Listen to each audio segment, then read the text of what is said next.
नमस्कार, आपण पाहत आहात लोकन्याय न्यूज। पर्यावरण संरक्षणाचा संदेश देणारी आणि समाजासाठी प्रेरणादायी ठरणारी एक उल्लेखनीय स्वच्छता मोहीम चंद्रपूर जिल्ह्यातील तळोधी वन परिक्षेत्रात पाहायला मिळाली आहे।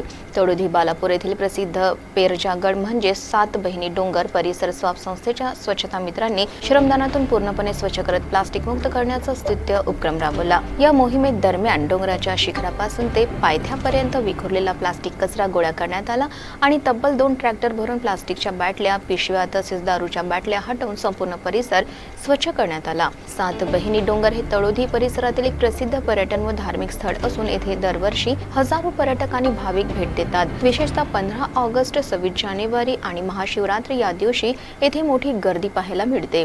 यावर्षी 15 आणि 16 फेब्रुवारीला महाशिवरात्रीच्या यात्रेनिमित्त लाखो भाविकांनी या ठिकाणी हजेरी लावली होती। परंतु वाढत्या पर्यटनासोबतच येथे प्लास्टिक कचऱ्याचे प्रमाणही मोठ्या प्रमाणात वाढत असल्याचे दिसून येते। पाणी आणि शीतपेयांच्या बाटल्या, प्लास्टिक पिशव्या, दारूच्या बाटल्या अशा कचऱ्यामुळे पर्यावरण आणि वन्यजीवांना धोका निर्माण होतो, कारण हा परिसर घनदाट जंगलाचा असून येथे अनेक वन्य प्राण्यांचा वावर आहे। याच पार्श्वभूमीवर स्वाप संस्था गेल्या अनेक वर्षांपासून प्लास्टिक मुक्त पर्यावरण अभियान राबवत आहे। दर महिन्याला परिसरातील धार्मिक स्थळे, पर्यटन स्थळे, तलाव आणि जंगलालगतच्या भागात जाऊन स्वच्छता मोहीम राबवून प्लास्टिक कचरा गोळा करून त्याची योग्य विल्हेवाट लावली जाते। महाशिवरात्रीच्या यात्रेदरम्यानही संस्थेच्या सदस्यांनी हातात फलक घेऊन जत्रेमध्ये फिरत प्लास्टिक हटाव, पर्यावरण बचाव, प्लास्टिक कचरा कुठेही फेकू नका असा जनजागृतीचा संदेश भाविकांपर्यंत पोहोचवला। यात्रा संपल्यानंतर बुधवार सकाळी 6 वाजता सुरू झालेली ही स्वच्छता मोहीम दुपारी 1 वाजेपर्यंत चालली आणि श्रमदानातून संपूर्ण परिसर प्लास्टिक मुक्त करण्यात आला। या मोहिमेत सावरगाव, तळोधी, कन्हाळगाव, ओवाळा, सावंगी आणि सावरला येथील स्वाप संस्थेचे महिला व पुरुष स्वच्छता दूत मोठ्या उत्साहाने सहभागी झाले। यामध्ये अर्चना आंबोरकर, मंजुषा घुगुसकर, अपूर्वा मेश्राम, प्रतीक्षा सेलोकर, सुषमा सयाम, कविता कायरकर, यश कायरकर, जीवेश सयाम, जीवन गुरनुले, गणेश गुरनुले, आदित्य नहणे, सौरव मोहोरले, गणेश गावतुरे, सुरेश निवारे, जिगर गुरनुले आणि सुजल गुरनुले यांनी विशेष सहकार्य केले। यावेळी वन विभागाचे वनरक्षक गजानन कागणे आणि गणेश मैंद तसेच उपक्षेत्र गोविंदपूर येथील वनमजूरही उपस्थित होते। निसर्गाचे रक्षण हे केवळ शासनाचे काम नसून प्रत्येक नागरिकाची जबाबदारी आहे, याचा जिवंत आदर्श स्वाप संस्थेच्या उपक्रमातून दिसून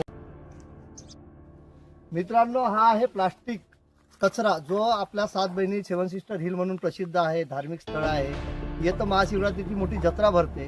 मात्र पर्यटनाला येताना सोबत घेऊन आलेला पाण्याच्या बॉटल्स म्हणा, कुरकुऱ्याच्या वेपर्स म्हणा, इत्यादी अशा प्लास्टिकचा कचरा जो आहे तो मोठ्या प्रमाणामध्ये या परिसरामध्ये विखरून ठेवतात आणि फेकून जातात। माझी त्यांना विनंती आहे की तुम्ही अशा पद्धतीने प्लास्टिकचा कचरा या पर्यटन किंवा कोणत्याही पर्यटन ठिकाणी स्थळी जाताना फेकू नका, कारण हा कचऱ्याचा विघटन होत नाही वर्षानुवर्ष आणि याच्यामुळे पर्यावरणाला आणि पर्यावरणामध्ये राहणारे छोटे जीव आहेत, पक्षी आहेत, यामध्ये गुरफटतात, सापाचे डोके याच्यामध्ये जातात, ते निघू शकत नाही आणि अशा पद्धतीने मुख्य जीव मारले जातात। म्हणून आमच्या स्वाप संस्था आणि वन विभागाच्या मार्फतीने दरवर्षी वर्षातून 2-3दा आम्ही या 7 बहिणी डोंगर परिसरामध्ये येतो आणि पायथ्यापासून तर शिखरापर्यंत संपूर्ण विखुरलेला प्लास्टिकचा कचरा, प्लास्टिकच्या पाण्याच्या बॉटल्स आणि प्लास्टिक बॅग उचलून आम्ही स्वच्छ करत असतो। श्रमदानातून राबवलेल्या या स्वच्छता मोहिमेमुळे 7 बहिणी डोंगर पुन्हा एकदा स्वच्छ आणि सुंदर झाला असून